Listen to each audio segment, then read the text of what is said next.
बिस्मिल्लाहिर्रहमानिर्रहीम। फ़क्र पाकिस्तान के इस प्रोग्राम में आपका मेज़बान सलीम सातनी, पाकिस्तान और पाकिस्तान से बाहर देखने वाले वो तमाम नाज़रीन जो इस वक्त हमारे इस प्रोग्राम को देख रहे हैं, उन्हें खुशामदीद कहते हैं। आज का शो सिर्फ दिलचस्प नहीं बल्कि सोचने पर मजबूर करेगा कि लोग अपनी मेहनत से, जस्तजू से, लगन से अपनी ज़िंदगी बदल रहे हैं। और नए प्रोग्राम के हवाले से मैं हमेशा ही कहूँगा कि हम हमेशा एक ऐसा प्रोग्राम लेके आते जिसमें एक नई कहानी, एक नई लगन, एक नई जस्तजू होती है। और फ़क्र पाकिस्तान, जो कि आप सब जानते हैं कि हमारा प्रोग्राम एक ऐसा प्रोग्राम होता है जिसमें किसी न किसी लोग ने, किसी न किसी शख्स ने, किसी न किसी जो हमारे इस प्रोग्राम की ज़ीनत बनता है, उसने इनफरादी तौर पर पाकिस्तान की खिदमत की हो, लोगों को इज्तिमाई सूरत में फ़ायदे पहुँचाए और पाकिस्तान का नाम रोशन किया हो। हमारी ज़मीन में वो ताकत है जो दुनिया को झुका दे। हमारी ज़मीन में वो ताकत है जो दुनिया को झुका दे। हमारे ख्वाबों में वो जोश है जो तारीख़ बना दे। जब कौम के लिए कामयाबी का सवाल दरपेश हो तो कामयाबी सिर्फ मेहनत से नहीं बल्कि हौसलों से मिलती है। 2009 से बॉडी बिल्डिंग के आगाज़ करने वाला ये शख्स 2016 और 17 में मिस्टर कराची का एवॉर्ड हासिल किया। 16 साल की मेहनत, लगन, जस्तजू से मुकाबले में हिस्सा लिया और इंटरनेशनल मुकाबला यानी थाईलैंड के अंदर जब मुकाबले में हिस्सा लिया तो पाकिस्तान का परचम सुरखरू किया और गोल्ड मेडल हासिल किया। यूँ तो इनसे, इन्हीं की कहानी, इन्हीं के लफ्ज़ों से, इन्हीं की ज़बानी सुनते मेरे साथ तशरीफ़ फरमाए शहरोज़ खान साहब, जो कि हमारे पाकिस्तान का फ़ख्र है, जिसने पाकिस्तान का नाम, पाकिस्तान का झंडा थाईलैंड के अंदर सुरखरू किया। मिस्टर यूनिवर्स 2025, इन्हें आज के इस प्रोग्राम में खुश आमदीद कहते हैं। अस्सलाम वालेकुम। वालेकुम अस्सलाम। जो सब कैसे हैं आप? ठीक है, अल्लाह का शुक्र। मैं ये कह रहा हूँ कि मैं आपके थोड़ी सी हिस्ट्री देख रहा था तो आपकी यानी 16 साल की जद्दोजहद है इस काम के हवाले से। तो आप बचपन में कैसे थे? शरारती थे या किसी को मार मारी करने वाले थे, स्कूलों में मारपीट करते थे, फिर इस मैदान के अंदर आए, या वाकई उसी तरीके से बस आस्ते आस्ते जस्तजू की तरफ? बचपन में तो स्कूल में क्रिकेट का बड़ा शौक़ था। तो जब तक स्कूल कॉलेज लाइफ में थे तो क्रिकेट बहुत खेली क्रिकेट। वीकेंड पे नाइट मैचेस खेलते थे और स्पोर्ट्स डे वगैरह में स्कूल की टीम बनी थी, कॉलेज की टीम थी, तो वहाँ पे क्रिकेट वगैरह खेलते थे। बस फिर जब इंटर पास करने लगा था तो अचानक से शौक़ चढ़ा कि यार जिम भी जाके देखते हैं। तो गली के 2-3 दोस्त थे, उनके साथ मिलकर जिम ज्वाइन किया और उन्होंने तो 1-2 महीने बाद छोड़ दिया, लेकिन मैंने इस शौक़ को कंटिन्यू रखा। उस वक्त मुझे नहीं आइडिया था कि मैं इस फील्ड में इतना आगे इस तरह निकल जाऊंगा। वो जस्ट शौक़ में मैंने शुरू किया था, लेकिन वो फिर करते करते फिर थोड़ा प्रोफेशनल साइड पर आया, फिर उसके बाद सर्टिफिकेशन वगैरह करी। उस पर हम आपसे गुफ्तगू करते। अच्छा, मैंने आपसे वो जो सवाल किया, आप स्लिप करते हुए आगे निकल गए। शरारती थे, मारने वाले थे, या घरों में भी लड़ते वड़ते थे, क्या करते हो? कितने फैमिली आपकी माशाल्लाह है? कितने घर पे वालिद वालदा, इसके अलावा कौन कौन है? शरारती तो खैर थोड़ा बहुत कह सकते हैं मैं हूँ, और अभी भी हूँ, शरारत वगैरह करता हूँ, मस्ती मजाक। बाकी घर में जो है मेरी वालदा हैं, मेरे वालिद का भी 2021 में इंतकाल हुआ है और मैं अकेला हूँ। इसके अलावा मैं मैरिड हूँ, मेरी वाइफ हैं और मेरे 3 बच्चे और छोटी सी फैमिली है बस। अच्छा, इसके अलावा पैदाइश आपकी कराची की है माशाल्लाह, या कहीं और से आपका ताल्लुक़ है? पैदाइश मेरी कराची की है और औरंगी टाउन 5 नंबर की। माशाल्लाह, मतलब कराची के एक बिल्कुल हम अब तो माशाल्लाह ये सब अरूज के ऊपर जा रही है एरिया। बिल्कुल इतने ज़्यादा हाई फाई नहीं थे, लेकिन एक गरीब एरिया के हवाले से कहलाए जाते। बल्दिया टाउन है, औरंगी टाउन है, मलीर वगैरह, ये सारे के सारे। तो इसके अंदर जब आपने तालीम हासिल की, उसके दौरान कोई ऐसा वाक़या जिसको आपने किसी को पीटा हो, किसी को मारा हो, किसी से लड़ाई हुई हो? नहीं, मारपीट लड़ाई वाला तो ऐसा कोई वाक़या मुझे याद नहीं। बाकी ये कि शरारतें ज़रूर करते थे और ये कि गली मोहल्लों में शरारतें करते थे, गली वालों से डांट भी खाते थे। तो एक चुलबुलापन, एक शरारतीपन जो जब बचपन में होता है तो वो चीज़ तो थी, लेकिन किसी को मारना, इस तरह की चीज़, ऐसी कोई गैदरिंग। छुपा हुआ तो नहीं रह गई? ऐसा तो नहीं कोई देखे तो ये बोले कि कोई चीज़ को छुपा तो नहीं रहे कि हाँ भाई वो नहीं मैंने नहीं मार नहीं, दिया इसमें था? छुपाने वाली बात नहीं है। सब मुझे अच्छी तरीके से जानते हैं और जो मेरे फैमिली मेम्बर हैं सब, उनको भी अच्छी तरीके से पता है सारी चीज़ें कि लड़ाई झगड़ा मारपीट वाला तो वो शुरू से गैदरिंग ही नहीं थी। कलर कौन सा पसंद है आपको? कलर मुझे ब्लैक पसंद है। अच्छा, अमूमन ज़्यादातर मेरे मेहमान जो आए हैं वो ज़्यादातर 80-90% जो है ना कलर ब्लैक को ही ज़्यादा लाइक करते हैं। और इसके अलावा खाने के बारे में, डाइट के वाले से तो आपसे मज़ीद सवालात भी करेंगे और ये भी करेंगे, उसके ऊपर भी गुफ्तगू करते।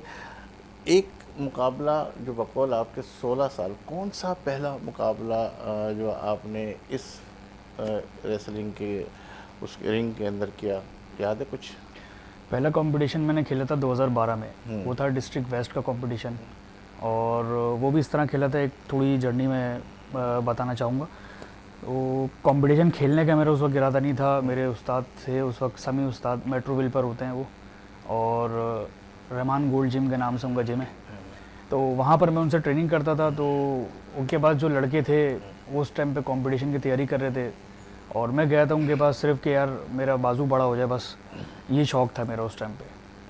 तो उस टाइम पे लड़के उन्होंने तैयार किए हुए थे, तो उन्होंने मुझे मोटिवेट किया। उन्होंने कहा कि यार देखो, ये लड़के तैयार हुए हुए हैं, इनकी बॉडी अच्छी है, तुम्हारी बॉडी अच्छी है। तो मैंने कहा लाजमी सी बात है, इनकी पूरी बॉडी बैलेंस है, इनकी बॉडी अच्छी है। तो फिर उस वक्त उन्होंने मुझे मोटिवेशन दी कि यार 3 महीने बाद कंपटीशन आ रहा है एक डिस्ट्रिक्ट वेस्ट का, तो आप उस कंपटीशन की तैयारी करो, और उस पर जो चीज़ें होंगी, जो हेल्प हो सकेगी, वो मैं आपकी हेल्प करूँगा। तो फिर वहाँ से फिर मैंने वो पहला कंपटीशन खेला, और अल्हम्दुलिल्लाह वो पहला कंपटीशन खेला तो मैं जीता। अच्छा। फिर वहाँ से थोड़ी मोटिवेशन हुई, थोड़ी बॉडी इंप्रूव हुई। उसके बाद फिर मैंने 2015 में मिस्टर कराची जीता, 2016 में मिस्टर सिंध जीता, फिर 2019 में मिस्टर पाकिस्तान 3rd प्लेस भी आई मेरी। मैं फैसलाबाद में कंपटीशन खेला मैंने जाके। फिर कोरोना आया, 3-4 साल का गैप हो गया उसमें। फिर ये इंटरनेशनल पहला इवेंट मैंने खेला, और इसकी तैयारी में पिछले उस पे आते हैं आपके उस्तादों के अंदर। कौन से उस्तादों से आपका वास्ता पड़ा, और किस उस्ताद से आपने क्या अच्छी चीज़ें सीखी, क्या सीखा? उस्तादों से यही सीखा कि डिसिप्लिन और पंक्चुअलिटी, आपका प्रॉपर तरीके से रेगुलर रूटीन में डाइट, रेगुलर रूटीन में आपने प्रॉपर एक्सरसाइज करना, ये सारी चीज़ें उस्तादों से सीखी। मेरे पहले उस्ताद जो समी उस्ताद थे, और अभी जो पिछले जितने भी कंपटीशन मैंने खेले हैं, जैसे कि मिस्टर पाकिस्तान हो गया, और कराची सिंध हो गया, और अभी जो लास्ट थाईलैंड वाला मैं खेल कर आया हूँ, तो इसकी तैयारी जो है, ये कुरंगी में उस्ताद हैं अल्लाहदाद उस्ताद, अली फिटनेस जिम के नाम से उनका जिम है। तो ये तैयारी वो मुझे करवा रहे हैं, उनके पास मैं कर रहा हूँ। और अभी आगे दुबई में फरवरी में कंपटीशन है मेरा, वो दुबई में। अच्छा। तो उसकी भी तैयारी मुझे अल्लाहदाद उस्ताद ही करवा रहे हैं, और मैं उनके पास जाकर ट्रेनिंग करता हूँ। और अच्छा, इसके अंदर आप कह रहे हैं मिस्टर पाकिस्तान, जब मिस्टर पाकिस्तान के हवाले से मिस्टर कराची आपने जीता, तो उस वक्त क्या कैफियत थी जब आपने मिस्टर कराची जीता? उम्मीद थी कि आप जीत जाओगे, या कुछ इस तरह की चीज़ होती है जहन के अंदर? कोशिश और उम्मीद तो बिल्कुल थी, क्योंकि जो मेहनत मैं जिस तरीके से कर जाता था, तो मुझे भरोसा था अपने ऊपर के अपना मैं 100% करके आ रहा हूँ। बाकी हार जीत तो फिर अल्लाह के हाथ में होती है।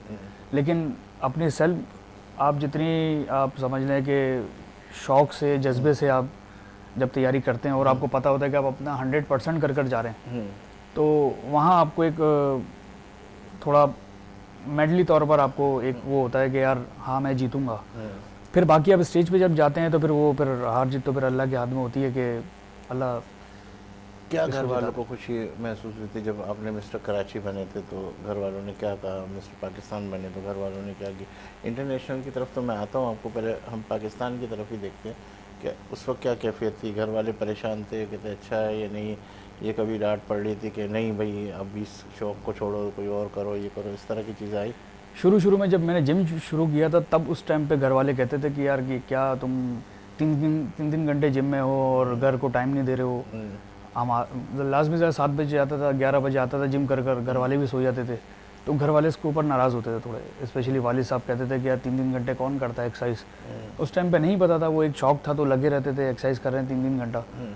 तो इस हवाले से घर वाले थोड़े बोलते थे कि यार जिम जाना बंद कर देंगे तुम्हारा, 3 घंटे नहीं करा करो, 1 घंटे कर आ जाओ, बस बहुत होती है एक्सरसाइज।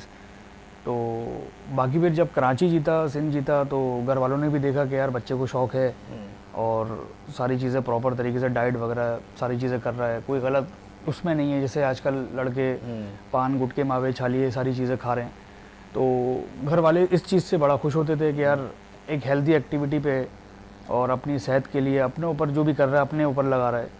तो इस लिहाज से घर वाले मुतमईन थे और खुश भी थे बाकी शुरू में जब नॉर्मल जिम शुरू किया था तो उस टाइम पे वो थोड़े नाराज़ होते थे कि यार 3-3 घंटा एक्सरसाइज कर रहे हो, इतनी देर कौन एक्सरसाइज करता है।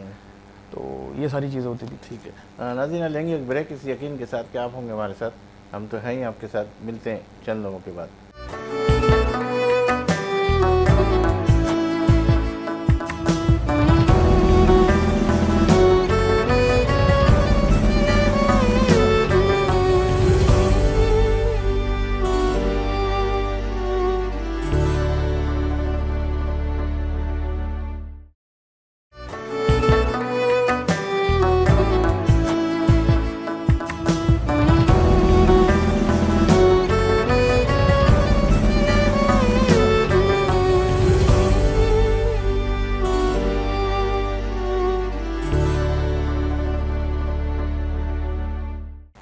एक मतलब फिर फ़क्र पाकिस्तान के इस प्रोग्राम में आपका मेज़बान सलीम सातेनी आपको खुशामदीद करता है। शेरोज़ से बात हो रही है माशाल्लाह, हमारे पाकिस्तान के वो जिन्होंने पाकिस्तान का परचम थाईलैंड के अंदर सुरखरू किया, उनसे गुफ्तगू जारी है। अच्छा शेरोज़, आपसे मैं ये सवाल करने लगा था कि जैसे आपने माशाल्लाह बहुत जब पहला मुकाबला जब आपने जीता तो बड़ी खुशी हो रही थी घर के हवाले से। तो पहली ट्रॉफ़ी जब जीती आपने और वो ट्रॉफ़ी जब घर लेके गए तो घर वालों की क्या कैफियत थी, और बकौल उनके कि वो उस पर खुश हुए या ये बोला कि यार इसमें पैसे वैसे तो है ही नहीं, खामखा इस चक्करों में पड़े हुए, ऐसा था? यकीनन कहीं ना कहीं घर वाले तो नहीं, खैर दोस्त वगैरह ये बात ज़रूर कहते हैं और आज भी यही चीज़ कहते हैं कि यार इतना पैसा लगाकर बाहर खेल कर आए, और जब मैंने कराची जीता था तो लाजमी सी बात है उसको ऊपर भी कॉस्ट आई थी, डाइट की, सारी चीज़ों की। तो घर वालों ने तो नहीं, खैर जो साथ में दोस्त वगैरह हैं इलाके के, जो मेरे स्कूल के 1-2 दोस्त हैं जिनसे कांटेक्ट है, तो उन्होंने मुझसे ये ज़रूर कहा था कि यार ये ट्रॉफ़ी मिली और बाकी क्या मिला। तो मैंने उनको यही जवाब दिया, और आज भी अगर कोई मुझसे बात करता है तो मैं उनको यही बोलता हूँ कि यार ये चीज़ मैं अपने शौक़ के लिए कर रहा हूँ, बदले में मुझे क्या मिल रहा है मैं इस चीज़ को नहीं देख रहा। मेरा शौक़ है, मैं अपने शौक़ को पूरा कर रहा हूँ। अगर मैं बदले की उससे करूँगा तो फिर मैं ये शौक़ ही नहीं कर सकता। लेकिन हुकूमती सतहों पे उस पर भी बात करते हैं कि हुकूमती सतह के हवाले से मैं बात करूँ तो माशाल्लाह शारिक साहब जो कि MP है मलिर के हवाले से, उन्होंने आपको बड़ा सपोर्ट किया, क्या एम आई राइट, सही कह रहा हूँ? मैं बिल्कुल शारिक भाई का शुक्रिया अदा करूँगा। उन्होंने जितना मुझे सपोर्ट किया और जितना उन्होंने मेरा साथ दिया, और ये मेरे लिए एक ऑनर की बात और फ़ख्र की बात है कि मेरे इलाके के MPA शारिक भाई ने मुझे इंट्रोड्यूस करवाया। जहाँ जहाँ वो जाते थे उन्होंने मुझे वहाँ पर लेकर गए, उन्होंने लोगों से मुझे मिलवाया कि यार ये शरोज़ बाहर से जीत कर आया है। तो मैं उनका शुक्रिया अदा लाजमी करूँगा, और वो एक आप समझ लें कि रियल स्पोर्टमैन स्पिरिट रखते हैं। मतलब शारिक साहब का आपका मुकम्मल सपोर्ट थी। जब वो मैंने देखा कि आप इंटरनेशनल जीत के भी आए तो आपको एयरपोर्ट पे भी रिसीव किया, ये भी सारी चीज़ें मैं बिल्कुल ऐसे ही है। जब मैं खेल कर आया और जब एयरपोर्ट पे मैं था तो शारिक भाई मुझे रिसीव करने भी आए हुए थे, और जब मैंने उनको देखा तो वहाँ पर मुझे थोड़ा प्राउड भी फील हुआ कि यार एक MPA मुझे रिसीव करने के लिए आया हुआ है मेरे इलाके का। तो मेरे लिए कुछ खुशी की बात भी थी, साथ में मेरी फैमिली भी थी वहाँ पे, मेरे कज़न्स वगैरह, दोस्त वगैरह सब आए हुए थे वहाँ पे। तो एक अच्छा मतलब मुझे बड़ा ज़बरदस्त मोमेंट था वो मेरे लिए लाइफ का, तो बड़ा अच्छा मैंने फ़ील किया। अच्छा माशाल्लाह, जिस तरह आपने शारिक साहब से के हवाले से बात की, और ये लोग वो हैं जो वाकई अपने लोगों को अप्रिशिएट भी करते हैं, लेके भी चलते हैं, और हम चाहते हैं कि वो मोहसिनों को आदमी ना भूले जिन्होंने आपको बहुत अच्छे तरीके से एडवांटेज दिया, सब कुछ किया, सपोर्ट किया। शादी आपने अपनी पसंद से की या माँ बाप की पसंद से की? शादी मेरी अपनी पसंद की भी थी और घर वालों की भी पसंद थी, क्योंकि वो जो मेरी वाइफ है वो मेरी कज़न है, खाला की बेटी हैं। तो घर वालों की पसंद भी थी और मेरी भी पसंद थी। यही वाली बात मैं आपको आगे की तरफ बढ़ाता हूँ, और ये वाली बात मैं आपको यकीन के साथ कह सकता हूँ। वालिद साहब तो आपके है नहीं, वालदा है माशाल्लाह, अल्हम्दुलिल्लाह। वाइफ भी आपकी, और सच सच कहना, जो भी कहना उसमें जो है ना कहीं भी झूठ का आंसर शामिल नहीं कर। मौका मिले तो दूसरी शादी कर लोगे? मौका मिला तो मेरे माइंड में सिर्फ एक चीज़ होती है कि यार आप शादी करने को तो 3 भी कर सकते हैं, लेकिन फिर आप उनके हुकूक उनको उस तरीके से पूरा भी करें। और जिस तरह हमारे यहाँ महंगाई है, और जिस कर तरह सकते हो नहीं कर सकते? महंगाई को देखते हुए तो नहीं कर सकता, क्योंकि एक बीवी या 2 बीवी वाले जान है या सुकून का बायस है? बात वबाले जान की नहीं है, बात ये है कि आप उनको उनके हुकूक पूरे प्रॉपर तरीके से, उनकी ज़रूरियात आप, उनके खर्चे पूरे तरीके से आप पूरे कर पा रहे नहीं कर पा रहे। अगर नहीं कर पा रहे तो फिर क्या फ़ायदा लाइफ ख़राब करने की। एक से कभी लड़ाइयाँ हुई आपस के अंदर? लड़ाइयाँ तो कभी ऐसा हो रूठ के नाराज़ होकर घर चली गई हो और ये करके फिर आपको मनाने जाना पड़ा हो? ऐसा रूठ के नाराज़ होने वाला तो कभी नहीं हुआ। हाँ, बाकी छोटी मोटी चीज़ों के ऊपर थोड़ी नाराज़गी वगैरह होती है, जैसे कोई शॉपिंग वगैरह के ऊपर, इस तरह की चीज़ें। तो पहले वो मनाती है आपको या आप उसको मनाते हो? दोनों तरफ बैलेंस है, हम्म। कहीं कहीं मैं मनाता हूँ, कहीं कहीं वो मनाती हैं। ड्रेसिंग के अंदर क्या वो ऐसा होता है कि बस ये मुझे ड्रेस दिलाना है शादियों के अंदर, उसके अंदर जो कज़नों की शादी आती है इसके अंदर आती है, उसमें अमूमन थोड़ी बहुत आगे पीछे होता होगा, क्या ख्याल है? इस पे जो है मैं वाइफ को फ्री हैंड दे देता हूँ, क्योंकि साथ जाना, शॉपिंग करना लेडीज़ मार्केट में रश में, तो मैं थोड़ा इन चीज़ों से भागता हूँ। तो मैं वाइफ को कहता हूँ कि यार आप अपनी सिस्टर्स के साथ आप जाकर अपने हिसाब से कभी कोई शॉपिंग लोग करो। पहचान लेते हैं आपको कि यार ये वो मिस्टर पाकिस्तान है, मिस्टर पहले कराची था या? पहले तो लोग इतना नहीं पहचानते थे, लेकिन जब से हमें ये थाईलैंड वाला कंपटीशन खेल कर आए हूँ और अल्हम्दुलिल्लाह अल्लाह के हुक्म से अल्लाह ने इज़्ज़त दी और मैं जीत कर आया, तो उसके बाद से कहीं भी आता जा रहा हूँ, कहीं अगर इलाके में भी घूम रहा हूँ तो लोग देखकर बोलते हैं यार शरोज़ भाई आप वही है ना शरोज़ जो अभी जीत कर आए। तो मतलब लोग अब पहचानने लगे। बीवी के अंदर अमूमन ऐसा होता है कि जो है ना शादियों के अंदर एक ड्रेस ले लिया जाता है, फिर मेहंदी शादी और ये, फिर वो कहते हैं हम जो है ना ये तो उसने ये वाला तो मैंने पहन लिया, फिर मैं उधर जाऊंगी तो ये रिपीट नहीं करूंगी। मेरा अगर ये कैमरामैन और जो सुपरवाइज़र वो भी देख रहा है तो माशाल्लाह उसकी भी नई नई शादी हुई है, तो अब जब ब्रेक होगा तो उससे भी हम पूछेंगे कि वाकई इस तरह का चक्कर सब जगह चल रहा है या नहीं चल रहा है, या कुछ ख़ास लोगों में चल रहा है। तो ये अमूमन रिपीटेशन वाला जो आता है कि ये तो मैंने ड्रेस पहन लिया, मैं ये नहीं पहनूंगी, अब दूसरा नहीं पहनूंगी, तो आपके साथ भी ऐसा होता है या नहीं होता? हाँ, ऐसा तो होता है, लाजमी सी बात है। एक ड्रेस जब पहन लिया तो क्योंकि सारे ख़ानदान वाले आते हैं तो वो देख लेते हैं। अब ख़ानदान में से किसी दूसरी शादी होती है तो उसमें फिर वो दोबारा रिपीट करने पे थोड़ा वो एतराज़ होता है कि यार मैंने पहन लिया अब तो मैं। लेकिन आप इससे बिल्कुल अलग होंगे, आप तो बोलेंगे कोई मसला नहीं है, मैंने अगर ये सूट पहना तो मैं इसके ऊपर कोट पहन लूँगा, मैं बास्केट पहन लूँगा, या आप में भी यही वाला चक्कर है कि मैं रिपीट नहीं करूँगा, ये नहीं करूँगा? देखिए हम मर्दों का तो आपको भी पता है कि जो मिल जाए वो पहन लेते हैं।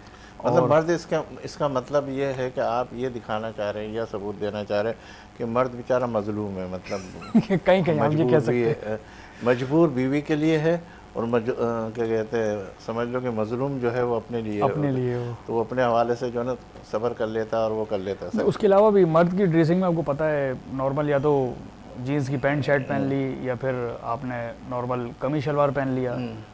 ईद बकरीद पे सिलवाते हैं तो कोई शादी हुई तो आपने उसको ऊपर पहन लिया, उसके ऊपर वेस्ट कोट पहन लिया, थोड़ा लुक चेंज हो गया। तो इस तरह चेंज कर करके पहन लेते हैं। और वैसे भी शादी में जाके मर्दों को सिर्फ बैठना ही होता है वहाँ पे। तो माँ की कोई ऐसी बात, माँ का कोई ऐसा वाक़या, माँ की मोहब्बत, माँ का दुआ, माँ से मिलाप, कभी ऐसा हुआ है कि माँ के साथ बैठ के पूरा के पूरा क्वालिटी टाइम आपने माँ को दिया और माँ से कोई नसीहत? ऐसा होता है अक्सर 2 या 3 बार, या कभी जब मैं आता हूँ रात में जिम से घर तो जाग रही होती हैं वालदा, तो उनके साथ बैठता हूँ, थोड़ी जो दिन भर की मसरूफियात हैं उनसे पूछता हूँ, मतलब थोड़ा हाल अहवाल। रोज़ मुलाकात तो सुबह भी होती है, शाम में भी होती है, लेकिन बैठकर एक तरीके से पूरा, यार दवाई खाई आपने नहीं खाई, खाना खाया नहीं खाया, ये सारी चीज़ें तो डेली बेसिस पे बात होती है। और मैं ये समझता हूँ कि आज मैं जिस मकाम पर भी हूँ ये अल्लाह ताला के हुक्म से और माँ की दुआ से और वाइफ की सपोर्ट से, दोस्तों की दुआओं से मैं आज इस मकाम पर हूँ।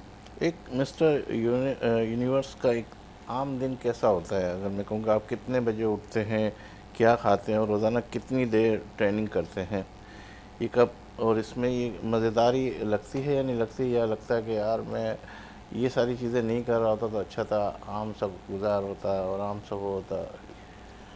ऐसा तो फील नहीं आता कभी, बस ये है कि रूटीन इस तरह होती है कि सुबह उठा, डाइट ली, उसके बाद एक वर्कआउट 1 घंटे का किया, उसके बाद फिर घर आके डाइट लेके थोड़ा रेस्ट लिया, फिर बच्चों के स्कूल का वापसी आने का टाइम होता है, उनको स्कूल लेने के लिए गया, फिर उसके बाद अपनी एक और ट्रेनिंग अपने उस्ताद के जिम जाकर मैं करता हूँ। अभी जैसे आपको बताया दुबई की कंपटीशन की तैयारी चल रही है, फिर वहाँ से आया, फिर वहाँ से आने के बाद रेस्ट लेके डाइट लेके फिर अपने इलाके में जिम है, वहाँ पे पर्सनल ट्रेनिंग्स वगैरह हैं, वहाँ पर उनको ट्रेनिंग वगैरह करवाता हूँ लड़कों को। तो रात तकरीबन 12 साढ़े 12 बज जाते हैं। उसके बाद घर आकर डाइट लेके सो जाना, नॉर्मल ये रूटीन होती है। बाकी संडे जो वीकेंड है, वीकेंड पे आप समझ लें फैमिली डे होता है, या तो वाइफ को लेके ससुराल चले गए, घर में कोई आ गया मेहमान तो उनके साथ टाइम स्पेंड हो जाता है।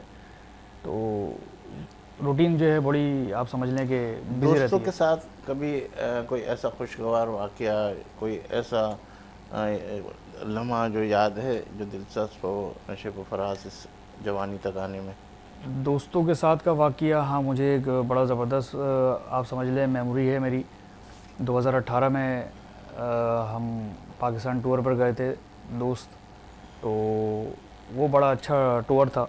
और तकरीबन आप समझ लें कि जब मैं इस फील्ड में प्रोफेशनल नहीं था 2011-12 में, तो उस टाइम पे जो है मैं क्यू मोबाइल में जॉब करता था। तो वहाँ के दोस्त वगैरह जो थे, हम लोग ने प्रोग्राम बनाया था और अभी भी कांटेक्ट में हैं। अक्सर कोई ऐसी चीज़ होती है वीकेंड वगैरह पे हम जाके मिलते हैं। तो 2018 में लास्ट हमने पिकनिक करी थी और तकरीबन एक हफ़्ते के टूर पर हम गए थे नारायण का खान। तो वहाँ हमने बड़ा इन्जॉय किया था और बहुत ज़बरदस्त आप समझ लें कि वो ट्रिप रहा था हमारा। तो वो एक यादगार मेमोरी है जो मैं समझता हूँ कि दोस्तों के साथ सबसे अच्छा मोमेंट जो गुजरा था वो वहाँ गुजरा था। ठीक है नाज़रीन, लेंगे एक ब्रेक इस यकीन के साथ कि आप होंगे हमारे साथ, हम तो हैं ही आपके साथ। मिलते हैं चंद लम्हों के बाद।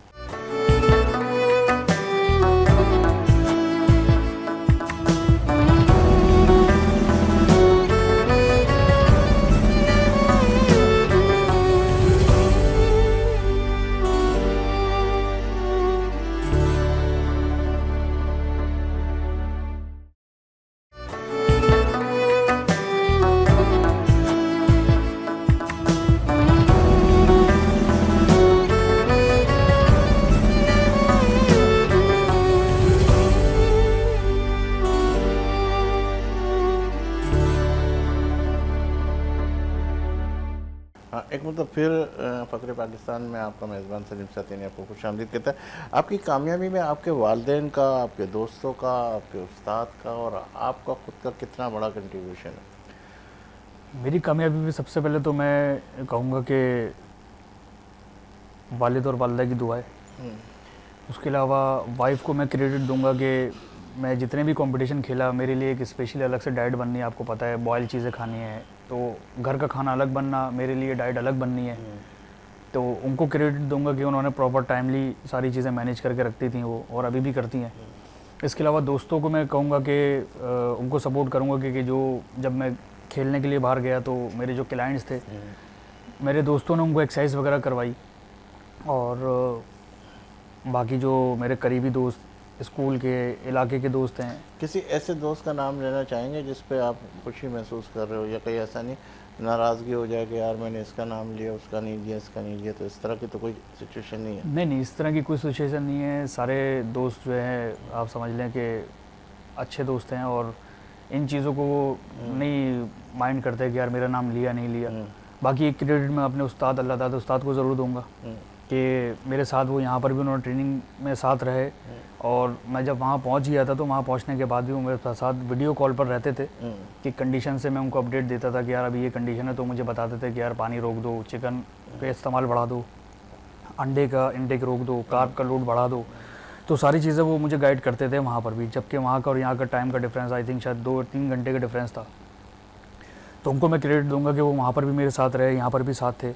और उनकी भी, क्योंकि मेरी तो मेहनत है लेकिन साथ में मैं समझता हूँ कि मुझसे ज़्यादा जो अप्रिशिएट मैं करूँगा वो उस्ताद को करूँगा। अच्छा, मैं क्या कहता पाकिस्तान के डाइट के हवाले से और फिर वहाँ इंटरनेशनल कैसे जाना हो गया? किसी ने आपकी मदद की?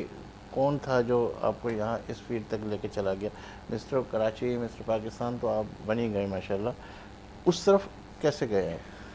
उस तरफ मैं तकरीबन पिछले 6 महीने से तैयारी कर रहा था। मेरे एक स्पॉन्सर थे, उन्होंने मुझे कहा था कि यार आप बाहर का इवेंट खेलो, पाकिस्तान में तो आप खेल चुके हो।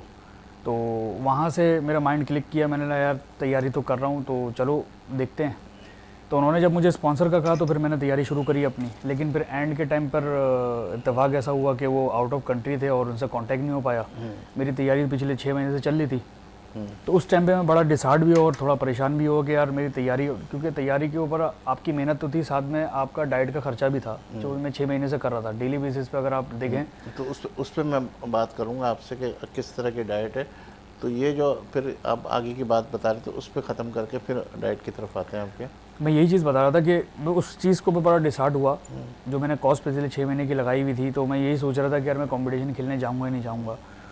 तो मेरे इलाके में एक अनस भाई हैं अजमेरी लस्सी वाले, उन्होंने मुझे कहा कि यार आप परेशान ना हो, मैं आपको स्पॉन्सर करता हूँ, आप खेलने के लिए जाएंगे।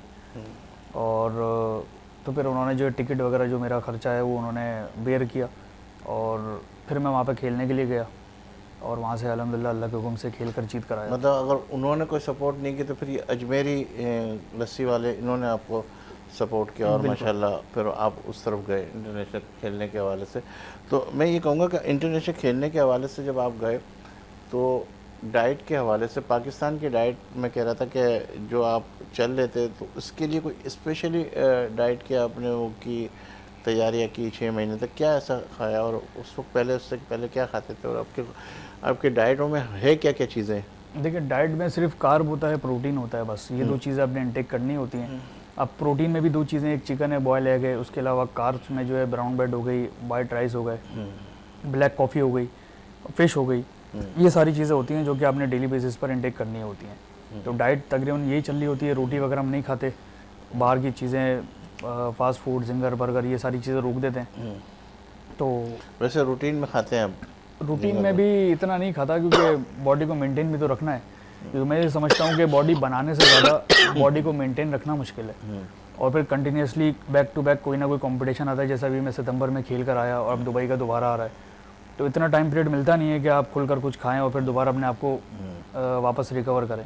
तो इसलिए कोशिश मेरी यही होती है कि बाहर का ज़्यादा ना खाऊं, नॉर्मल अपनी डाइट पे रहूं। वीकेंड पे खा लिया तो किस तरह कितना, कोई बहुत ज़्यादा खाते हैं, पूरे बकरे खा लेते हो, क्या करते हो?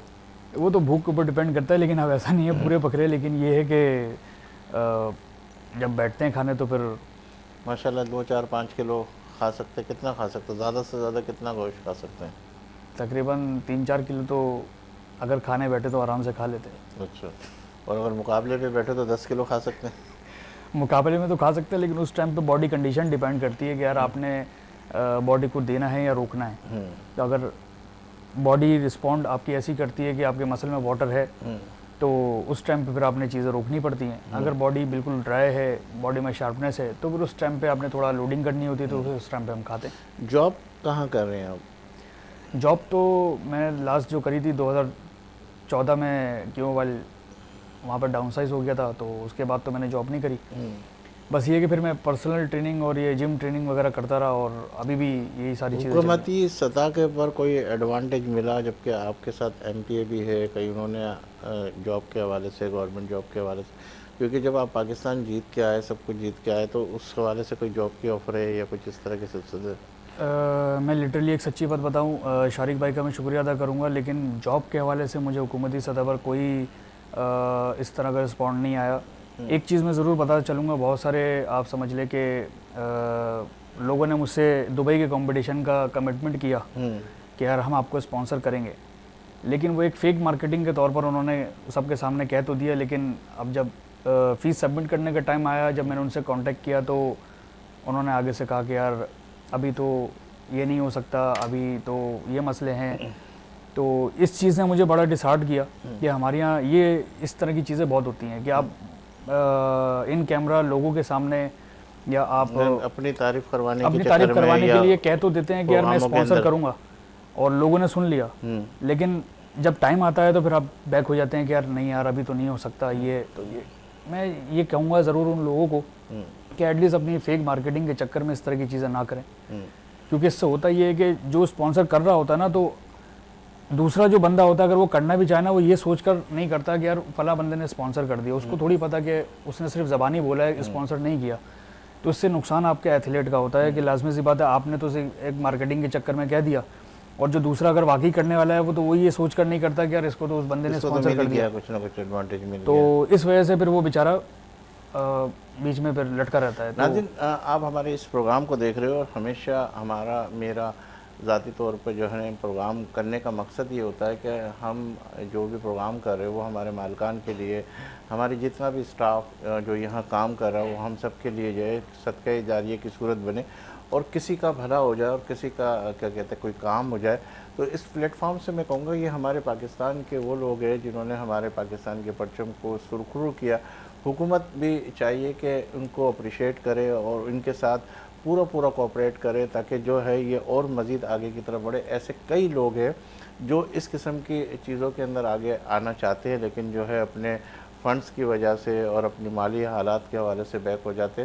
तो मैं अपने इस प्लेटफॉर्म से, इस प्रोग्राम के तवस्सुस से मैं शहरोज़ के लिए कहूँगा कि अगर हुकूमत के सतह के जो लोग अगर इस प्रोग्राम को देख रहे हैं तो ज़रूर सपोर्ट करें और इनको कोई अच्छी जॉब भी दे ताकि इनका भी हौसला बढ़े। जिस तरह एथलेटिक्स को इतना आगे हाईलाइट किया गया एड के अंदर, एडवर्टाइज़ों के अंदर, तो हमारे शहरोज़ को जो कि हमारा कराची का बंदा है लेकिन है गरीब इलाके से, लेकिन दिल में पाकिस्तान की मोहब्बत प्यार अपनायत रखता है, तो इसको भी ज़्यादा से ज़्यादा हाईलाइट किया जाए ताकि हमारा प्रोग्राम का जो मकसद है वो आगे की तरफ पहुँचे। अच्छा, मैं ये कहूँगा कि रूटीन के हवाले से अगर मैं आपसे बात करूँ कि जिस तरह भी मैंने हुकूमती सतह के हवाले से भी कहा और इंशाअल्लाह ताला अल्लाह के फजल करम से हमारे प्रोग्राम के तवज्जुह से अगर आपके साथ कोई अच्छा काम हो जाता तो हमें भी याद रखिएगा अपनी दुआओं में और हमारे मालिकान को, जितने भी लोग इसमें काम कर रहे हैं। हमें सिर्फ आप लोगों से सिर्फ दुआएं चाहिए और हम चाहते हैं कि हमारे लिए भी जो है इस प्रोग्राम करने का जो मेन मकसद है वो यही है कि सदका जारिया और लोगों को अप्रिशिएट करें जिसने हमारे पाकिस्तान के लिए कुछ ना कुछ काम किया। अगर खाने के हवाले से मैं गुफ्तगू करूँ और इशारा मुझे ब्रेक का हो रहा है, फिर इसके बाद तफसीली बात की तरफ आते हैं। नाज़रीन, लेंगे एक ब्रेक इस यकीन के साथ कि आप होंगे हमारे साथ, हम तो हैं ही आपके साथ। मिलते हैं चंद लम्हों के बाद।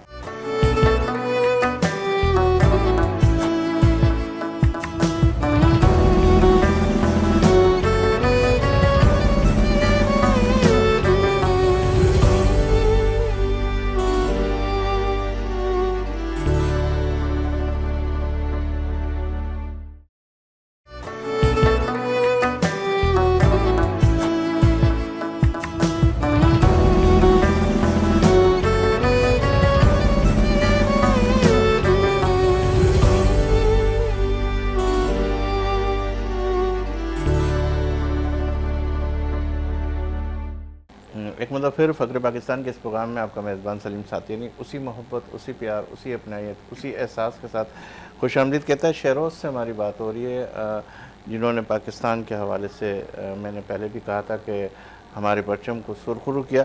अच्छा, मिठाई विठाई खाने का दिल करता है, बिरयानी वगैरह खाने का दिल करता है, ये खाते वाते भी हैं या नहीं? पर्सनली तो बिरयानी मुझे नहीं पसंद, बस कभी कभार खा ली तो खा ली, लेकिन वैसे मुझे शौक़ नहीं बिरयानी का। बाकी मिठाई वगैरह मीठा खाना तो बहुत अच्छा लगता है, लेकिन हमारी डाइट के हिसाब से बड़ा वो अगेंस्ट हो जाता है क्योंकि अच्छा, कैलोरीज। आप जब मुकाबलों में जाते होते हैं तो बकौल आपके कि 6 महीने आप इसी डाइट की तरफ जाते हो, आखिरी दिनों के अंदर क्या होता है? पानी वानी का भी कोई चक्कर है क्या? खाने का भी कोई चक्कर है? वो ज़रा बताएं फिर इसके बाद। आखिरी दिनों में ये होता है कि आपने देखना होता है कि अगर आपका मसल ड्राई नहीं हुआ है तो फिर आपने पानी को रोकना होता है, सन बाथ लेनी होती है आपने, वॉक करनी होती है आपने, तो ये चीज़ें फिर करनी पड़ती हैं अगर आपका मसल ड्राई नहीं है, मसल शार्पनेस नहीं है मसल में। अदरवाइज़ ये है कि अभी लास्ट जो मैंने खेला था उसमें मैंने पानी रोका था, पूरा एक दिन मैंने पानी नहीं पिया था। और उसके साथ अगर आप डाइट की बात करते हैं तो सिर्फ बॉयल अंडे और बॉयल चिकन, अच्छा, सिर्फ ये 2 चीज़ें चल रही थी। और एंड में तो आप समझ लें ऐसा हो जाता है कि खाने का दिल ही नहीं चाहता, मतलब बॉयल अंडे उतरते ही नहीं है, आप खाएंगे फिर पानी अंदर उतारेंगे, इस तरह करके। बॉयल चिकन भी ऐसी होता है। आजकल ये यंग जनरेशन इंजेक्शन वगैरह भी लगा रही है, ये भी कोई आप लोग भी कोई इंजेक्शन वगैरह लगा के इन होते हैं क्या? इंजेक्शन वगैरह तो स्टेरॉयड फॉर्म में आया था, तो मैं तो इन चीज़ों को प्रेफर नहीं करता, ना मैं सजेस्ट करूँगा। और मैं यही मैसेज दूंगा कि इन चीज़ों से दूर रहें और नेचुरल बेस के ऊपर जितनी आप तैयारी कर सकते हैं अपनी डाइट को लेकर, डाइट के ऊपर जितना आप अच्छा अपने आप को इम्प्रूव कर सकते हैं वो करें, क्योंकि वो आपकी हेल्थ के लिए बेनिफिट है। शरद, ये मेडल कौन सा है जो आपने अपने? ये जो मैं बैंकॉक से खेल कर आया कंपटीशन, ये वहाँ पर गोल्ड मेडल मुझे मिला। ये ओवरऑल मैंने वहाँ पे क्लास विन करी और उसमें जो है गोल्ड मेडल हासिल किया। तो उसमें कितने मुकाबले थे, कितने मुकाबलों के बाद आप इसमें आए? एक मुकाबले में डायरेक्टली या 2-4 मुकाबले के इस बाद? कंपटीशन में तकरीबन 28 से 30 कंट्रीज़ के पार्टिसिपेंट थे। 150 से ज़्यादा बॉडी बिल्डर थे जिन्होंने पार्टिसिपेट किया, अच्छा। जिसमें यूरोप के कुछ कंट्रीज़ थे, फ्रांस और अपना जर्मनी और थाईलैंड का लोकल जो है, बाकी एशिया के कंट्रीज़ थे, इंडिया, बांग्लादेश, श्रीलंका, अफगानिस्तान और हमारे किससे पाकिस्तान। मुकाबला ज़्यादा टफ किससे हुआ, आखिरी एंड किससे हुआ? स्पेन के और फ्रांस के बॉडी बिल्डर अच्छे थे, और इसके अलावा थाईलैंड के वहाँ के लोकल बॉडी बिल्डर भी बड़े अच्छे थे। तो क्लास में जो है मेरे एक स्पेन का था, एक इंडिया का बॉडी बिल्डर था, इसके अलावा एक बांग्लादेश का था, श्रीलंका का एक था।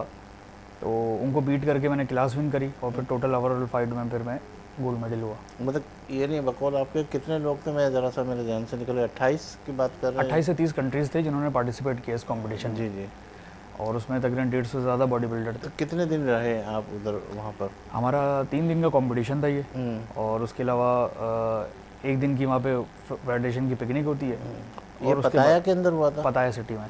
अच्छा, पताया सिटी के अंदर। जब आपने ये जीता तो उस वक्त पाकिस्तान का परचम जब सुरखरू हो रहा था, तो क्या कैफियत थी, क्या जहन के अंदर होता कि कितना बड़ा इजाज़त अल्लाह ने आपको? उस वक्त जो है सबसे पहले तो मैंने अल्लाह ताला का शुक्र अदा किया था, और वो मेरे लिए एक प्राउड मोमेंट था, क्योंकि जब आप किसी गैर ममालिक मुल्क में होते हैं और वहाँ पर जब आप का परचम आपके कंधों पर होता है और आपका नेशनल एंथम जब वहाँ पर बजता है और इतने सारे कंट्रीज़ के सामने जब आप रिप्रेजेंट कर रहे होते हैं पाकिस्तान को, तो एक वो मैं समझता हूँ एक पाकिस्तानी के लिए बड़ा प्राउड मोमेंट होता है। वो मैं आपको लफ्ज़ों में नहीं बता सकता, वो एक कैफियत ही अलग होती है आपकी।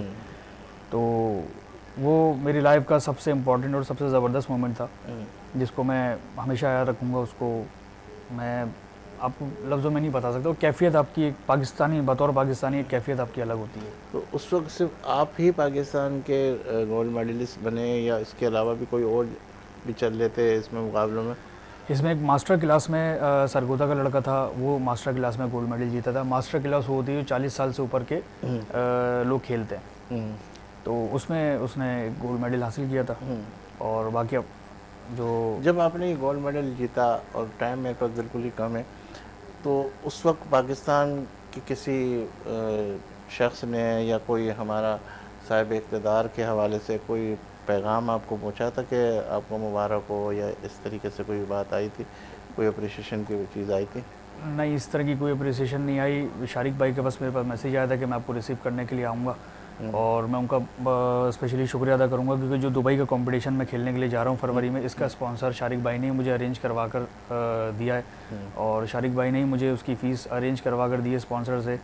स्पॉन्सर जो है, मैं उनका हसन भाई का शुक्रिया अदा करूँगा। बेसिकली हसन भाई जो हैं HA बिल्डर्स एंड डेवलपर, उनका अपना काम है ये, तो उन्होंने जो है मुझे स्पॉन्सर किया इस कंपटीशन के लिए, और शारिक भाई ने मुझे उनसे मिलवाया। तो शारिक भाई का और हसन भाई का मैं शुक्रिया अदा करूँगा कि उन्होंने इस कंपटीशन के लिए मुझे स्पॉन्सर किया। ये जो नौजवान इस बॉडी बिल्डिंग के शोबे में आ रहे हैं, तो उनको क्या मैसेज देना चाहेंगे? उनको क्या, कैसे वो अपने आप को मेंटेन रखें? क्योंकि आजकल मैं देखता हूँ कि सारी यंग जनरेशन जो है इस फील्ड में आ रही है, वो क्या इंजेक्शनों का भी यूज़ कर रही है और अपनी बॉडी को बहुत स्ट्रॉन्ग बनाने के चक्कर में शॉर्टकट की तरफ जाते, तो उसको क्या मैसेज देंगे आप?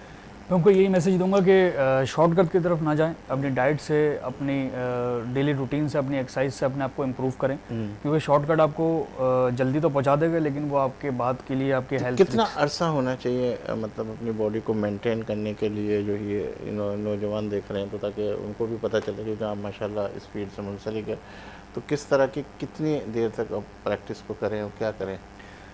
और सुबह करें, दोपहर को करें, शाम को करें, इसमें क्या कोई टाइमिंग का, इसका दिनों का कोई फ़र्क आता है इसमें कुछ? मैं इसमें लड़कों को सबको ये कहूँगा कि आप अपने डिसिप्लिन से, अपने रेगुलर डाइट, अपनी एक्सरसाइज से इस चीज़ को कंटिन्यू रखें, और जल्दी के चक्कर में, ज़्यादा के चक्कर में, क्योंकि हमारे नौजवान में एक चीज़ है कि यार जल्दी से जल्दी बॉडी बन जाए।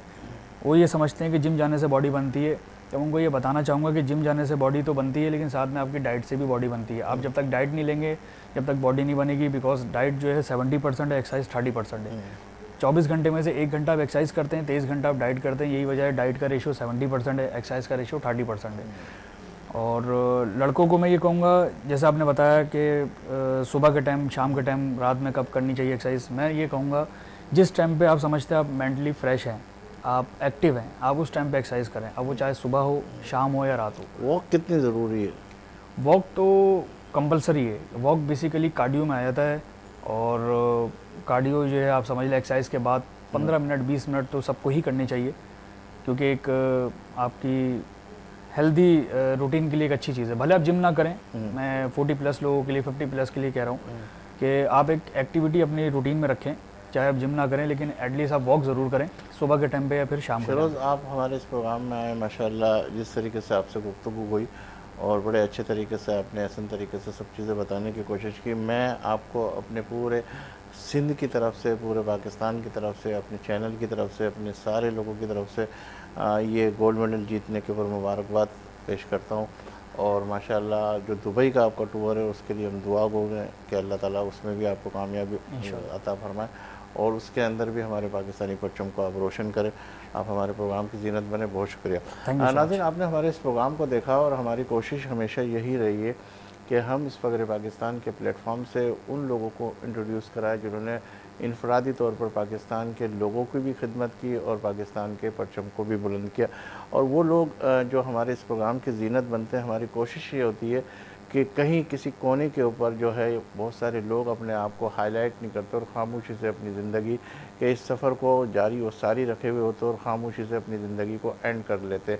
ऐसे ही लोगों को हम ढूंढते हैं और ऐसे ही लोगों को हम आपके सामने लेकर आने की कोशिश करते हैं जो अपने आप को पेश करना नहीं चाहते लेकिन हकीकत में उन्होंने पाकिस्तान के लिए बहुत कुछ किया हुआ होता है। तो हमारे प्रोग्राम के तवज्जुह से वो लोगों का हम रुशनास कराते हैं और हमारी कोशिश होती है कि हमारे लिए, सबके लिए, वो हमारे लिए, सबके लिए जो है सदका जारिया बने।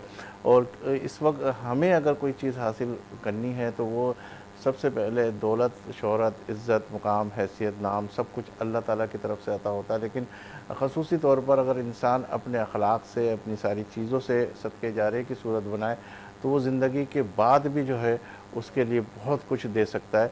तो हम जो है अपना जो एसेट्स है, हम जो अपना सरमाया है वो कोशिश ये करते हैं कि सदका जारिया की सूरत से करें। इंशाल्लाह हमारे मज़ीद प्रोग्रामों के अंदर भी आप ऐसे ही लोगों को, ऐसे ही जिन्होंने हमारे पाकिस्तान के लिए कुछ ना कुछ किया है, उनको हम रुशनास कराते रहेंगे। और हम इसे शहरोज़ के हवाले से भी कहेंगे कि जैसे ही मैंने प्रोग्राम के दरमियान में भी कहा कि हुकूमती सतह पर और जो लोग हमारे इस प्रोग्राम को देख रहे हैं तो इन्हें भी हाईलाइट करें एड के हवाले से और इनको भी बैक के अंदर इनकी सपोर्ट हो ताकि ये और मज़ीद प्रोग्रामों में हिस्सा लें और पाकिस्तान का नाम रोशन करें। मुझे दीजिए इजाज़त, इंशाल्लाह ज़िंदगी रही अल्लाह लाए तो फिर आपसे मुलाकात का शर्फ हासिल करेंगे। जब भी आपका हाथ दुआ के लिए उठे तो इस खाक से और वतन अज़ीज़ को अपनी दुआ में ज़रूर शामिल कीजिएगा। अल्लाह हाफ़िज़।